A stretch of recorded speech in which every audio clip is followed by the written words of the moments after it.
Interface show করবে। তো এরকম একটা ইন্টারফেস শো করার পর উপরে আপনারা খেয়াল করলে দেখতে পারবেন একটা আছে লগইন, একটা আছে রেজিস্ট্রেশন। যদি আপনাদের আগে থেকে অ্যাকাউন্ট ক্রিয়েট করা থাকে তাহলে এখান থেকে লগইন করে নেবেন, আর যদি নতুন একটা অ্যাকাউন্ট ক্রিয়েট করতে যাচ্ছেন বা সাইন আপ করতে যাচ্ছেন তাহলে এখান থেকে রেজিস্ট্রেশনে ক্লিক করে দিবেন। ওকে, এখান থেকে আমি রেজিস্ট্রেশনে ক্লিক করে দিচ্ছি। তো রেজিস্ট্রেশনে ক্লিক দেওয়ার পর এখান থেকে আপনারা তিনটি মাধ্যমে অ্যাকাউন্ট ক্রিয়েট করে নিতে পারবেন। তো এখান থেকে আপনারা চাইলে ফেসবুক, জিমেইল দিয়ে করতে পারবেন, নাম্বার দিয়েও করতে পারবেন। তো আমি আপনাদের দেখাই দিই আপনারা কিভাবে নাম্বার দিয়ে অ্যাকাউন্ট ক্রিয়েট করবেন। তার জন্য এখান থেকে প্রথমে একটি ফোন নাম্বার লিখে দিবেন, আপনাদের ফোনে থাকা একটি ফোন নাম্বার লিখে দিবেন। ওকে, তো ফোন নাম্বার লিখে দেওয়ার পর 2 নাম্বার দেখতে পাচ্ছেন একটি পাসওয়ার্ড দিতে বলতেছে, অবশ্যই এখানে সেই সঙ্গে একটি পাসওয়ার্ড দিবেন, সবগুলা ইংলিশে।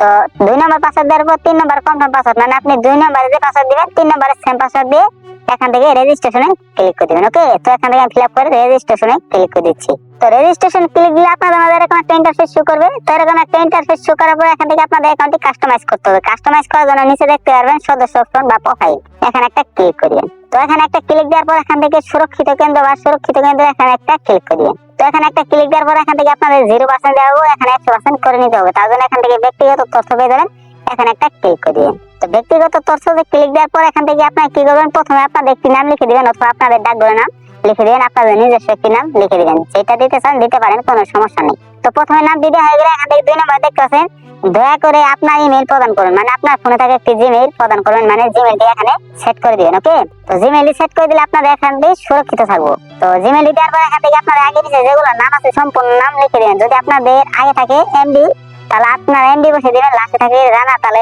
ভিতরে আপনার নাম দিয়ে রানা এমডি রানা দিয়ে দিবেন, তাহলে আপনাদের নামটি নিবে। তো নামটি নেওয়ার পর এখান থেকে একটি দেখতে পাচ্ছেন ফোন নাম্বার, মানে আপনাদের একটি ফোন নাম্বার এখানেও লিখে দিবেন। ওকে, তো ফোন নাম্বারটি লিখে দেওয়ার পর এখান থেকে জমা দিনে ক্লিক করে দিবেন। তো জমা দিনে ক্লিক করলে আপনাদের সেটিং সাকসেসফুল, বাট আপনাদের আরেকটি কাজ করতে হবে।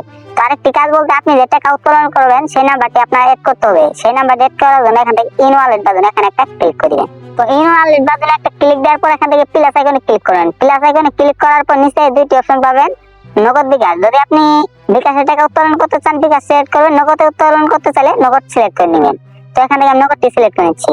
তো নগদ সিলেক্ট করে নেওয়ার পর যদি আপনারা আরো চেঞ্জ করতে চান তাহলে এখান থেকে চেঞ্জ করতে পারেন, বিকাশ নগদ রয়েছে যেটা আমাদের নিতে চান সেটা এখান থেকে চেঞ্জ করবেন।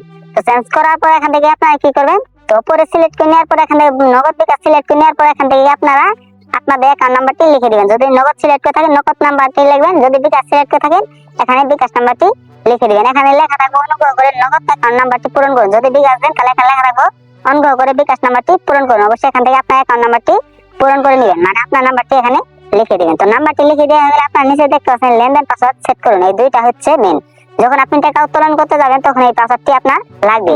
তো আপনার যে অ্যাকাউন্ট ক্রিয়েট করার সময় যে পাসওয়ার্ড দিয়েছিলেন সেই পাসওয়ার্ড এখানে হবে না, এখানে একটা ভিন্ন রকম পাসওয়ার্ড দিবেন। অবশ্যই পাসওয়ার্ডটা মনে রেখে দিবেন যাতে পাসওয়ার্ডটি ভুলে না যান। যদি ভুলে যান তাহলে কিন্তু আপনার টাকা উত্তোলন করতে পারবেন না কোনোভাবে। অবশ্যই আপনারা এই পাসওয়ার্ডটি দেওয়ার পর নোট করে রাখবেন বা মনে রাখবেন। তো এখানে পাসওয়ার্ড দেওয়ার জন্য এখান থেকে দেখতেছেন লেনদেন পাসওয়ার্ড সেট করুন। প্রথমে আপনার সেই সঙ্গে একটি পাসওয়ার্ড দিয়ে দিবেন। তো পাসওয়ার্ড দেওয়ার পর 2 নাম্বার দেখতে পাচ্ছেন পাসওয়ার্ড নিশ্চিত করুন, এখানেও সেম পাসওয়ার্ড দিবেন। আপনারা লেনদেন পাসওয়ার্ডে যে পাসওয়ার্ড দিবেন আপনারা লাস্টের সেম পাসওয়ার্ড দিবেন, এখানে যে পাসওয়ার্ড দিবেন লাস্টের সেম পাসওয়ার্ড দিয়ে এখান থেকে জমা দিনে ক্লিক করে দিবেন। ওকে, তো এখান থেকে আমি ফিল আপ করে জমা দিনে ক্লিক করে দিচ্ছি। তো জমা দিনে ক্লিক করলে কিন্তু আপনাদের ওয়ালেটটি এখানে শো করবে, তার মানে আপনার ওয়ালেটটি অ্যাড হয়ে গেছে। যদি আপনি আরো ওয়ালেট অ্যাড করতে চান তাহলে এখানে প্লাস আইকনে ক্লিক করে আপনারা সেম প্রসেসে অ্যাড করতে পারবেন। আশা করি বুঝতে পারছেন। তো এখান থেকে আমি ব্যাগে চলে যাবো।